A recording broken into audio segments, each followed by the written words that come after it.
TRS भवन में आज टीआरएस पार्टी के वर्किंग प्रेसिडेंट और वजीर के.टी. रामाराव ने नेशनल बीजेपी पार्टी के सदर जेपी नड्डा और तेलंगाना रियासत के बीजेपी के सदर बंडी संजय के ऊपर अपने गुस्से का इजहार किया है।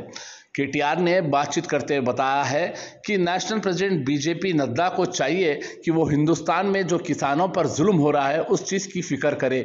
उत्तर प्रदेश में इनका एक वजीर 8 किसानों के ऊपर से गाड़ी लेके चल जाता है और दूसरी तरफ हिंदुस्तान के प्राइम मिनिस्टर नरेंद्र मोदी को पंजाब में किसानों ने घेर कर 1 घंटे तक आधे से 1 घंटे तक उनकी गाड़ी को घेर कर रोक दिया था।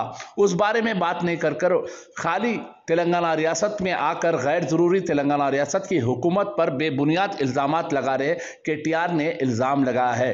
केटीआर ने अपने गुस्से का इजहार करते हुए कहा है, आवाम के सामने सिर्फ सियासत करने के लिए ही बंडी संजय जो तेलंगाना रियासत के बीजेपी के सदर और बीजेपी पार्टी के नेशनल सदर जेपी नड्डा ने ये सियासती तमाशा कर रहे हैं, उन्होंने ये इल्ज़ाम लगाया है। उन्होंने बताया है कि वाकई में किसानों से उनको मोहब्बत है तो सबसे पहले किसानों के साथ हिंदुस्तान में जितने किसान मर रहे हैं उनके साथ इंसाफ करे। वो गैर ज़रूरी टीआरएस पार्टी के ऊपर और तेलंगाना रियासत के माहौल को ख़राब करने की ना कोशिश करे। वाकई में हिंदुस्तान में सबसे पहले स्टेट है जो तेलंगाना, जिसमें टीआरएस पार्टी के सदर और तेलंगाना रियासत के चीफ मिनिस्टर के चंद्रशेखर राव ने किसानों के लिए एक अच्छा अहम फैसला लिया था। बहरहाल इस चीज़ को हजम नहीं होने की वजह से ही बीजेपी गैर ज़रूरी तमाशे कर रही है।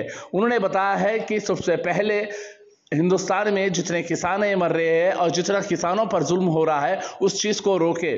और उन्होंने ये भी कहा है कि उत्तर प्रदेश के एक वजीर ने कई किसानों करीब 8 किसानों के ऊपर से गाड़ी चलाई, ना तो उनको वजीर से कैबिनेट से निकाला गया ना तो उनके खिलाफ कोई कानूनी कार्रवाई हुई। यहाँ पर गैर ज़रूरी आकर बेबुनियाद तेलंगाना हुकूमत के ऊपर इल्ज़ाम लगाने के लिए थोड़ा सोचना चाहिए, उन्होंने ये भी कहा है। और उन्होंने ये कहा है, हंसते मुस्कुराते हुए मीडिया के सामने केटीआर ने कहा है कि बीजेपी की सियासत मुझे क्या किसी भी समझने नहीं आ रही है। अंधेरे के अंदर महात्मा गांधी को गाली देते और दिन दिवाले महात्मा गांधी के सामने आकर कैंडल रैली निकाल रहे हैं।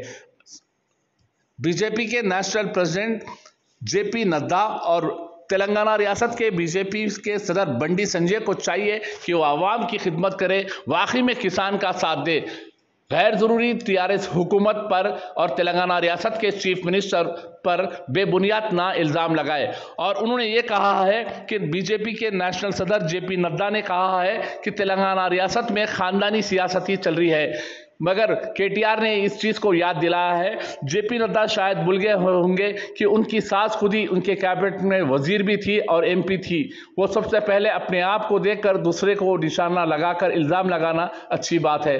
बहरहाल केटीआर ने अपने गुस्से का इजहार करते हुए तेलंगाना भवन में धुआंधार स्पीच देते हुए बीजेपी के नेशनल सदर जेपी नड्डा और तेलंगाना रियासत के बीजेपी के सदर बंडे संजय के ऊपर अपने गुस्से का इजहार किया है। आइए देखते हैं टीवी 11 की एक खास रिपोर्ट।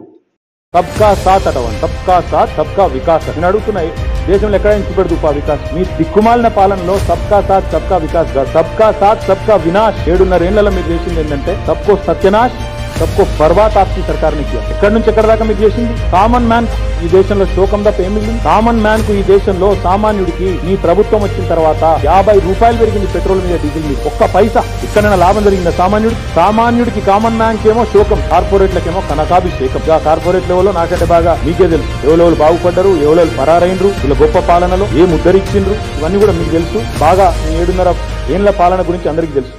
ఇవన్నీ జుమ్లాలు అని మేమంటే మా మీద హమ్లా। ఏం హమ్లా? ఈడీ, సిబిఐ, ఐటీ వాళ్ళ ఎన్డీఏ భాగస్వామ్య పక్షాలే వచ్చినాయో ఈడీ, సిబిఐ అండ్ ఐటీ వాళ్ళని ఉసిగొల్పుడు ప్రతిపక్షంలో ఎవరు మాట్లాడితే వాళ్ళ మీద జుమ్లా, హమ్లా। ఈ జుగల్బందీతోని 7 ఏళ్లు చిల్లర రాజకీయం, చిల్లర మాటలు, భావదారిద్రపు విమర్శలు, దిక్కుమాలిన డబుల్ ఇంజన్ ముచ్చట। డబుల్ ఇంజన్ అంటే ఏంది అసలు? Jumla హమ్లానే double engine. ఉత్తరప్రదేశ్ పోయి చెప్తారు డబుల్ ఇంజన్ గ్రోత్ అంటే ఏడున్నది double engine growth? Double engine growth ఉంటే దిక్కుమాలిన అడ్వర్టైజ్మెంట్ ఇచ్చుకునే పరిస్థితి ఉంటుంది। ఇది వరకు రాళ్ళు ఇసిరిరట, ఇప్పుడు రాళ్ళు ఇసురుతలేరట, కాబట్టి నాకు ఓటే అన్న। ఒక బిల్డింగ్ కట్టినవా అంటే కలకత్తాలో ఉండే ఫ్లైఓవర్ ఫోటోలు కాపీ కొట్టి పెడతారు, బీహార్లోనేమో హైదరాబాద్ లో మనం కట్టిన ఫ్లైఓవర్ లో ఫోటోలు కాపీ కొట్టి పెట్టుకుంటారు। చెప్పుకునేందుకు ఒక అరపైసా పని చేయలే ఈ భారతదేశంలో। ఎక్కడ ఏ వర్గానికి అరపైసా పని చేయని ఒక దిక్కుమాలిన దౌర్భాగ్యపు ప్రభుత్వం నరేంద్ర మోదీ ప్రభుత్వం, ఎన్డీఏ ప్రభుత్వం అనే మాట నేను ఈ సందర్భంగా మీకు విజ్ఞప్తి చేస్తా ఉన్నాను।